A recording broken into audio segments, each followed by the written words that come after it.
We're talking to Jaymin J Patel, who is a growth coach and soul mentor to high achievers. Is that right? That's right. Well, hey, everyone. Yeah. And we are going to talk about what it takes to have a life that is fully lived. What does that mean to you, Jaymin? Fully lived is this idea of, the best way I can describe it is finding abundance in health, wealth, and love.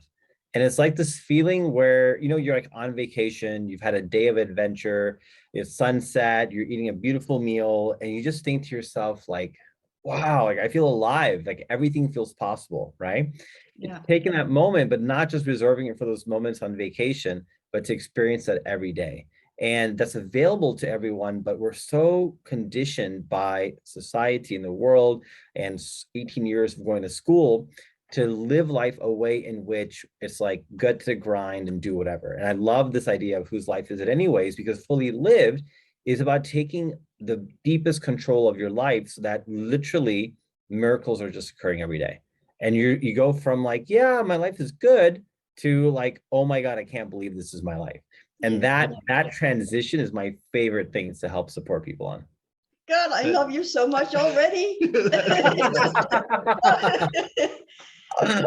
Wow. Yeah. This is what we want. This is what everybody wants, right? And it's because that's what I want. Yeah, and it's a birthright. Like we've actually had a day like that today, Yeah. and they're happening more and more the more we kind of let go of our trying to force things to be in a certain way. Yeah. Like we met this guy today, and there was just like tons of puppies everywhere, and he was just living life from the earth. Like he made grew his own food and grew his own olives and made his own cheese. What a wonder, right? Yeah, like, it was amazing. And it's like that didn't cost it. Like it didn't cost him anything to have the perfect life, and we came there just like happenstance and had this wonderful connection with him, and that didn't cost us anything. So how do you guide people to go from the grind, you say, to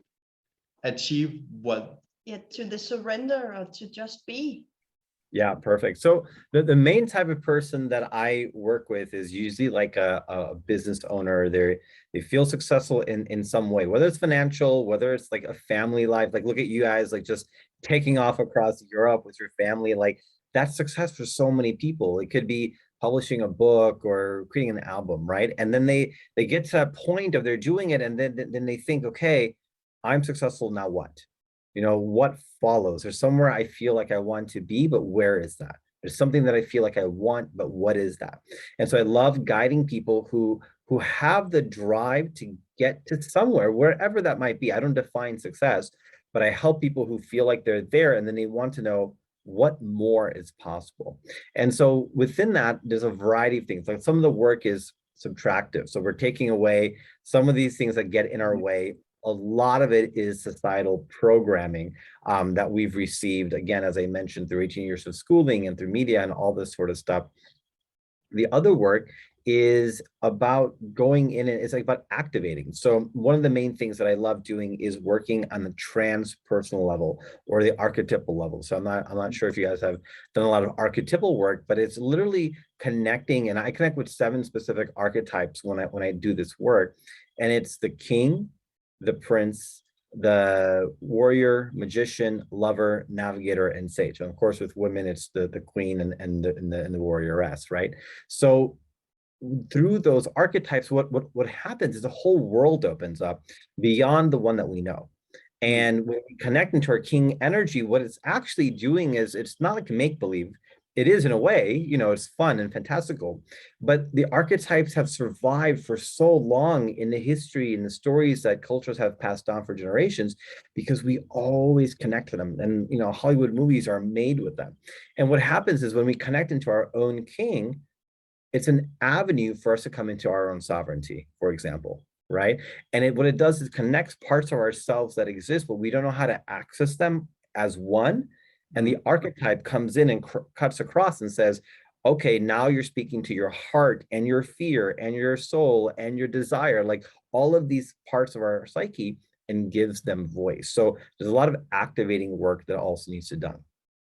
And through that, I call that eradicating layers of identity. So I think the people who are most rewarded with having miracles occur in their life, they are ever curious, right? It's just the way that you're curious of what happens when we travel around. What happens if we go see this guy who's living on his own? That curiosity gets rewarded.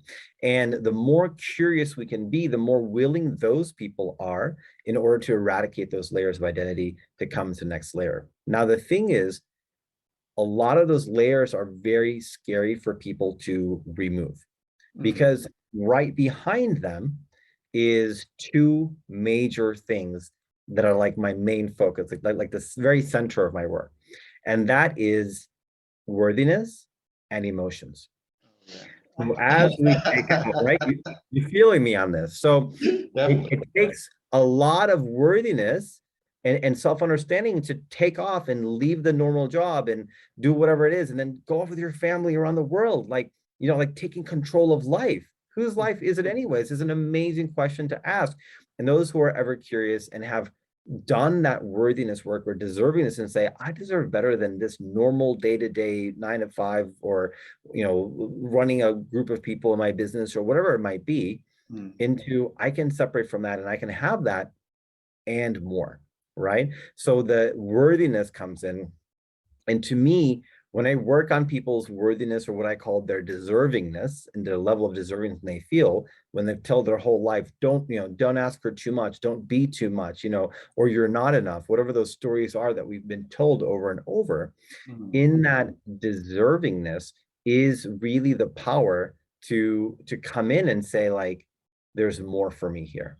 And so a lot of people who work with me, they've done different kinds of coaching already, and they're like, okay, but I still feel stuck.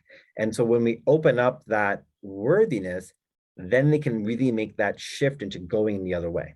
Now, the other thing that comes up are emotions, right? So hidden with the story of having to put away a part of ourselves because we were told that we're too much or that we're not enough, and then we had to do something else to be loved, and we have to get an A+ and compete with our classmates instead of collaborate and raise everybody up together. I mean, all of these programs that every day were part of our lives, there's grief, there's sorrow, there's shame.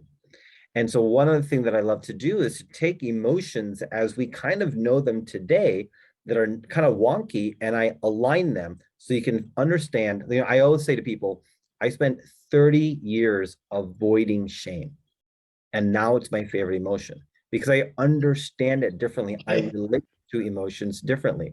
And so when I feel shame, now I get excited.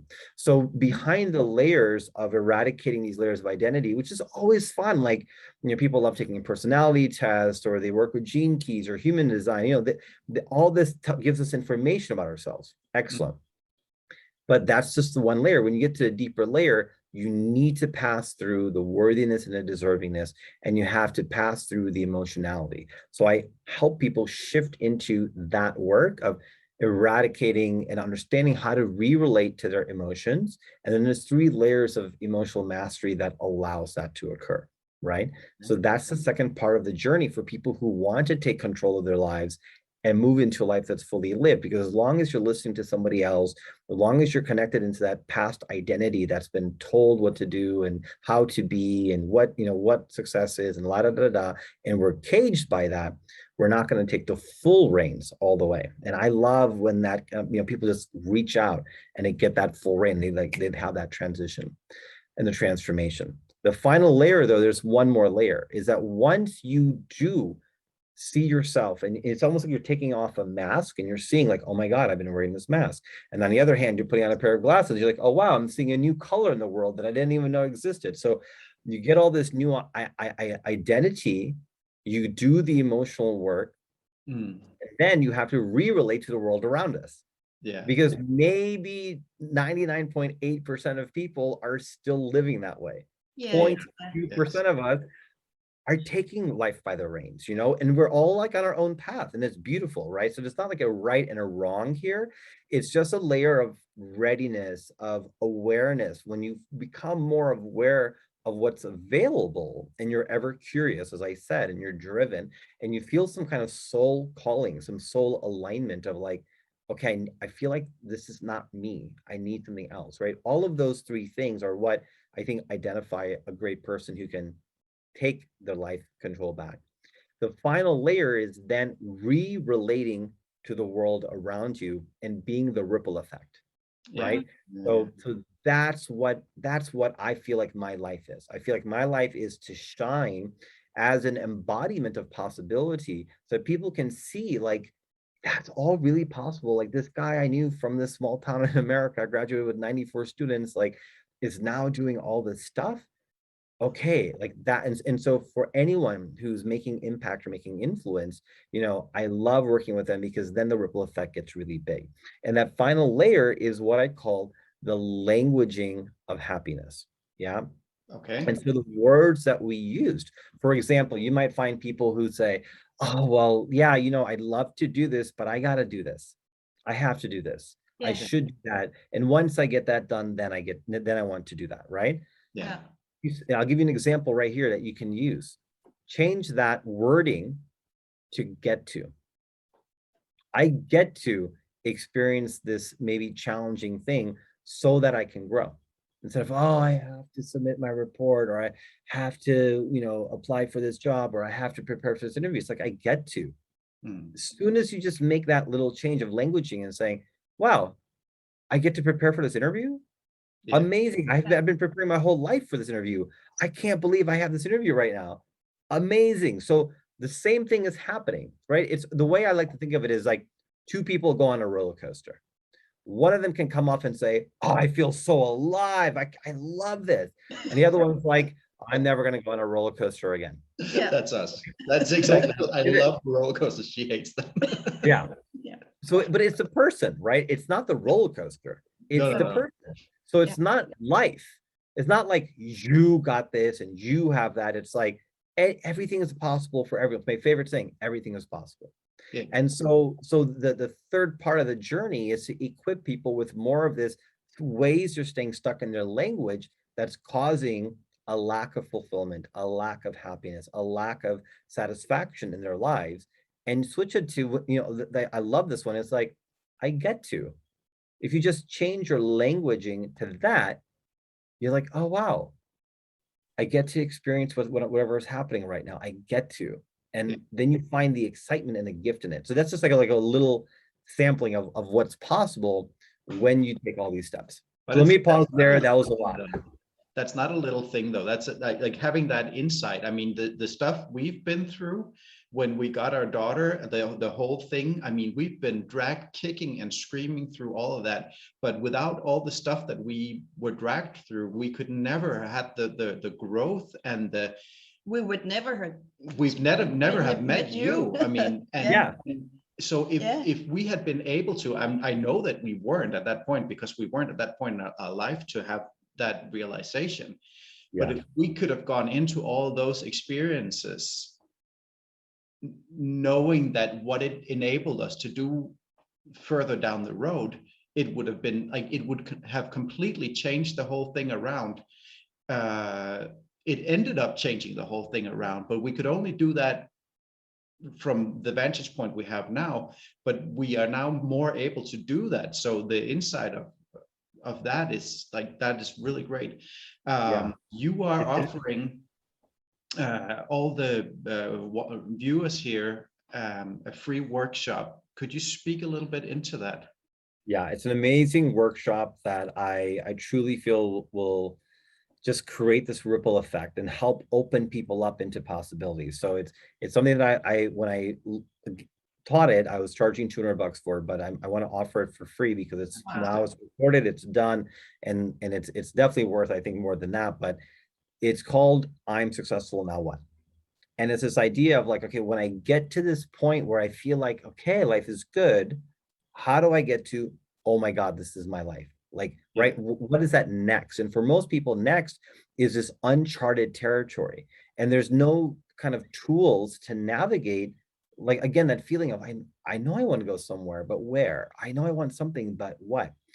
So I've actually been so blessed in ways that through the unique set of experiences I've had in my life, this tool has come together. It's just kind of come through me. And it's called the Diamond Path to Life Mastery. and I take all of the different pieces of life and I show exactly how they are related. So if there's a part of your life that you want to increase in, for example, worthiness is in there, right? So if you want to work on your worthiness, I show you the gateway to get to worthiness. So some of the components in there are obviously success, happiness, impact, sex, emotions, expression, peace, love, business, money, power, all of the things that we know, but then there's all these other ones that we don't really think about. So what it does is just like, wow, there's life. This is life. This is the path to life mastery. And it just opens up and gives folks context of how to look at life in a different way and just navigate their life in a way that everything can rise. And a couple things that you'll notice is that success will not always lead to long-term satisfaction. Just a moment. Hey there. Sneaked How's in. it going? Can you say hi? Hi, good to see you. I love kids. This is the one that started the whole thing. This is Okay. our grandmaster. Yeah, this is our grandmaster teacher. Without Amazing. whom we would not have. Aren't children the best teachers? Yeah. Oh my God, the, yes. the best in the worst way.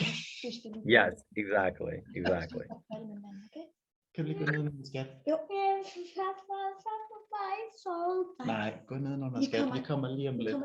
Okay. Går du selv gå ned? Ja, klar. Dygtig. Amazing.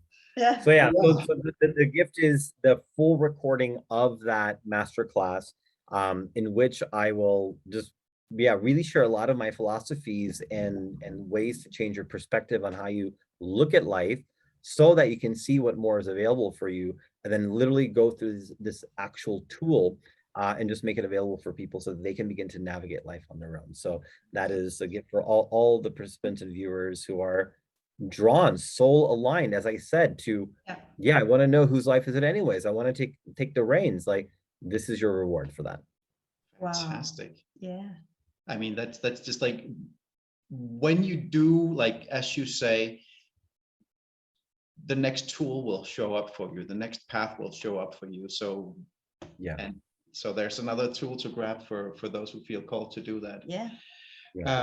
So when we're talking about all these emotions, like shame and fear, how do you help people stand in those? Like, because to let go of, so you have your habits, you have your job that you feel attached to because, like, it pays the bills, it does this and that for me, and I have these dreams, but I'm scared to follow the calling from my heart.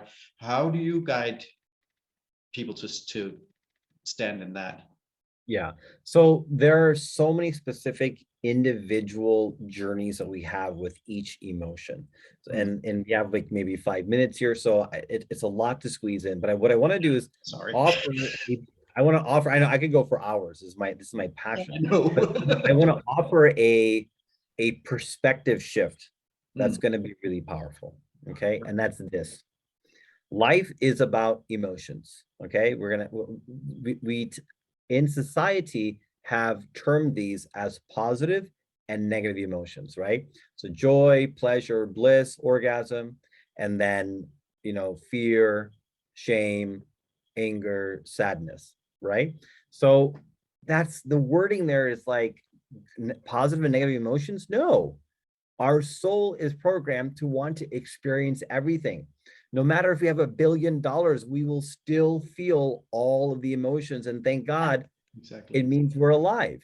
So what I want to encourage everyone here is that it's not about not feeling those things. There are comfortable and uncomfortable emotions. Okay.